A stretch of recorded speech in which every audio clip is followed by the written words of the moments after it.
Hola, soy Linda Castañeda del Grupo de Investigación de Tecnología Educativa de aquí, de la Universidad de Murcia, y en este vídeo, que esperemos que salga pequeñito, aunque no lo sé, quisiera introducir un poco el concepto de Learning Analytics, un concepto del que seguramente oiremos hablar mucho y tendremos mucho que reflexionar en los próximos años en el contexto educativo, tanto de la tecnología educativa como en general.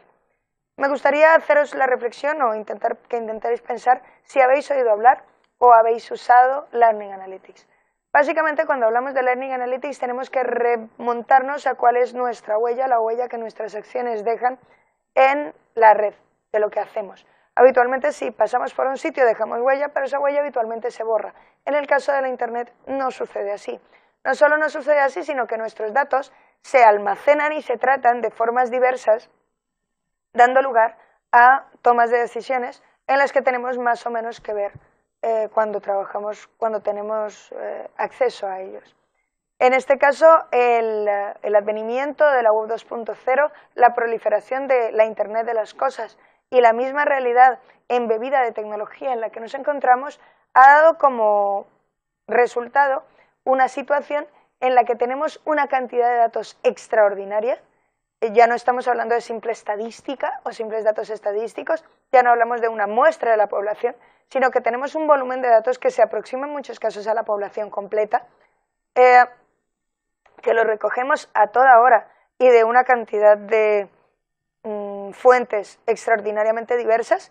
No solo estamos hablando de los datos que dejamos cuando hacemos una compra en Internet o cuando nos relacionamos con alguien en redes sociales. Hablamos de la Internet de las cosas, hablamos de datos sobre el medio ambiente, hablamos de datos que dejan nuestros sensores, nuestro audio, el vídeo que consumimos, datos en vídeo, datos en audio, datos no solo numéricos, y una cantidad de datos muy grande, muy variado y que se suelen gestionar a una velocidad extraordinaria, que están accesibles casi en tiempo real y que se pueden tratar de forma muy sencilla con las herramientas a las que tenemos acceso hoy en día. Como diría Simon Buckingham-Shum, seguramente un cambio cuantitativo a esta escala es de hecho un cambio cualitativo.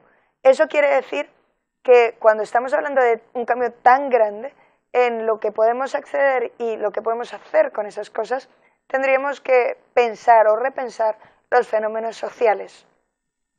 A este tratamiento de los datos a esa escala se le ha dado en llamar Big Data y se utiliza actualmente para la provisión de diversos servicios en ciudades, para la previsión también de distintas situaciones y resulta de gran utilidad.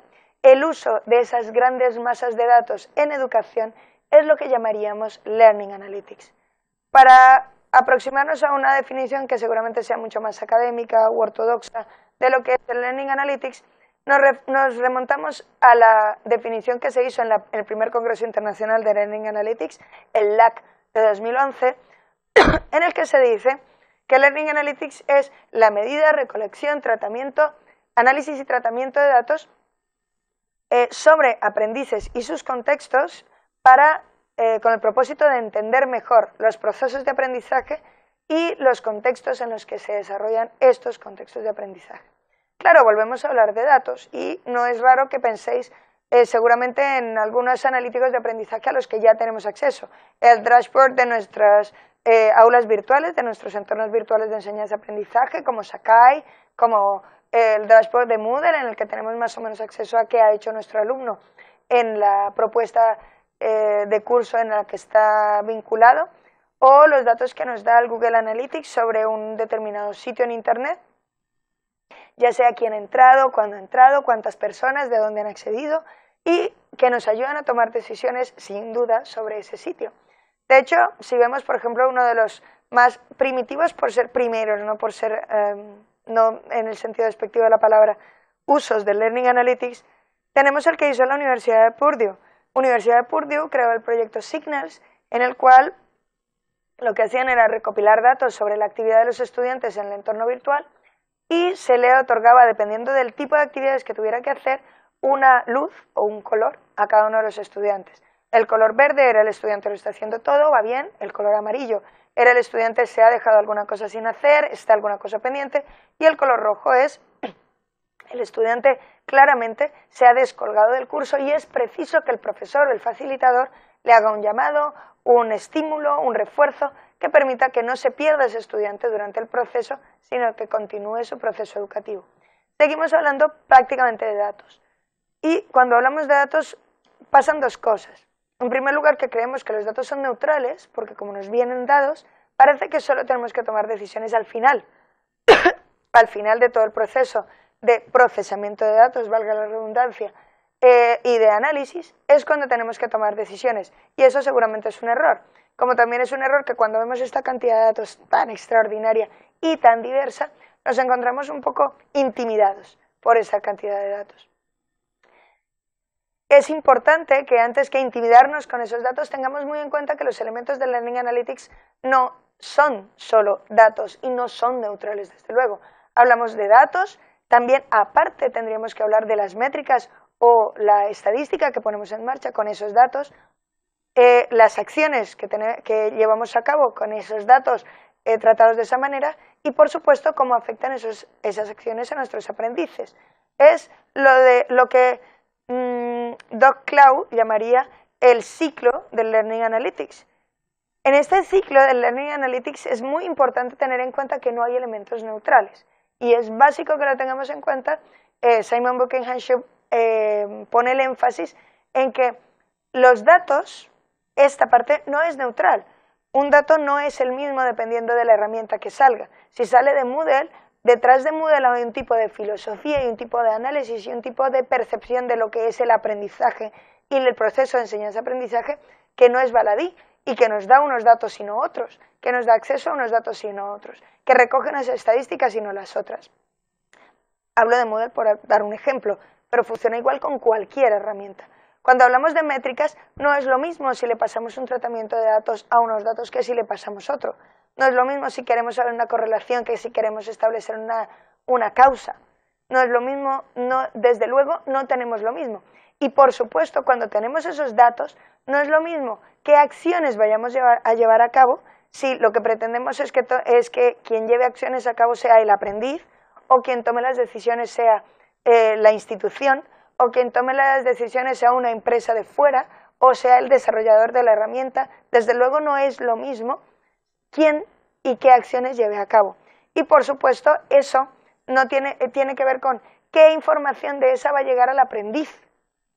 No es lo mismo si el aprendiz solo va a recibir esa información al final, que si lo va a recibir durante, que si puede tomar decisiones él y tomar decisiones que afecten a su proceso de aprendizaje de manera clara.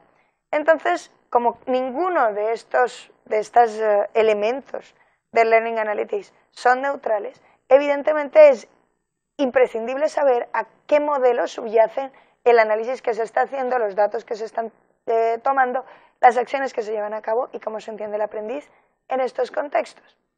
Claramente, la combinación de todos ellos ha dado como resultado algunos usos o algunas líneas de investigación o de acción referidas a Learning Analytics que son sobre las que se está trabajando en la actualidad. Hablamos por un lado de el Business Analytics, que en el caso del Learning Analytics se llama Business Analytics, en el caso de Big Data, pero cuando nos acercamos al Learning Analytics hablaríamos de Academic Analytics. Y por otro lado, hablaríamos de el Analytics for Learning. Son dos cosas distintas. Las mencionaremos muy de pasada. En Analytics for Learning incluiríamos lo que llamaríamos el Social Learning Analytics, el Discourse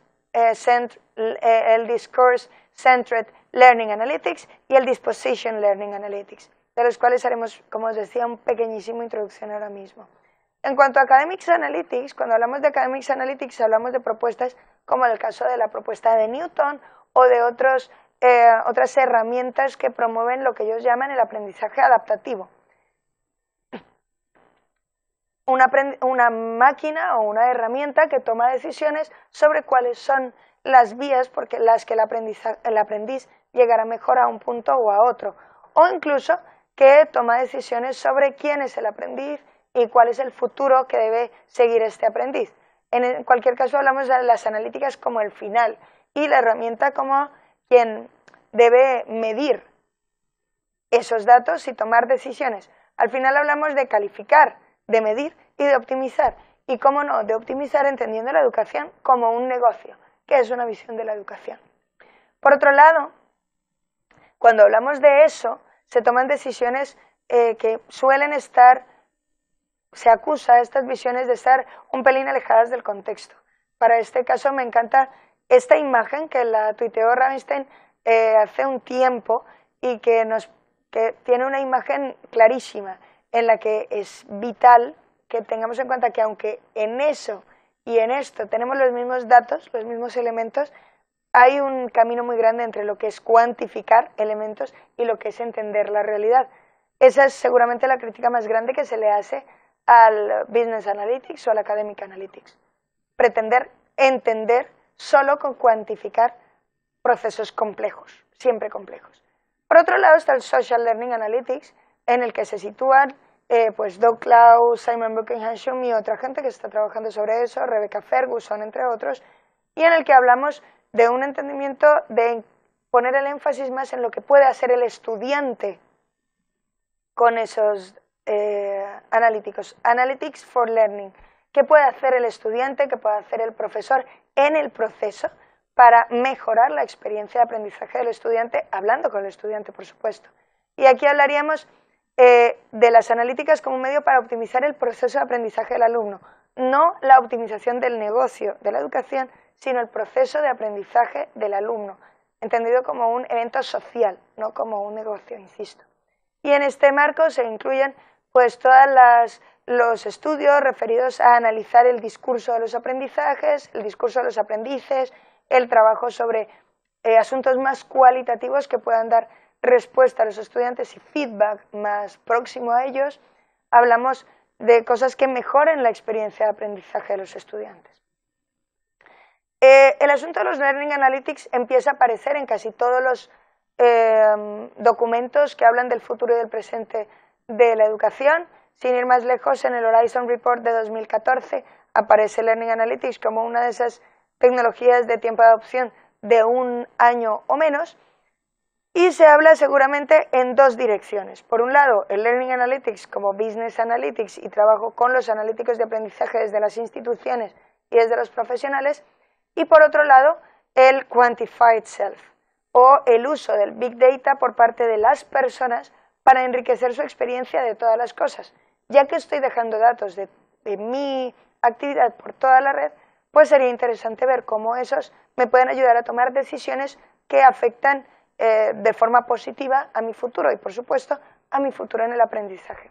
Seguramente hay mucho más que decir, seguramente hay muchas matizaciones más que hacer, pero de momento esperamos que esta sea una buena introducción a eso que son Learning Analytics.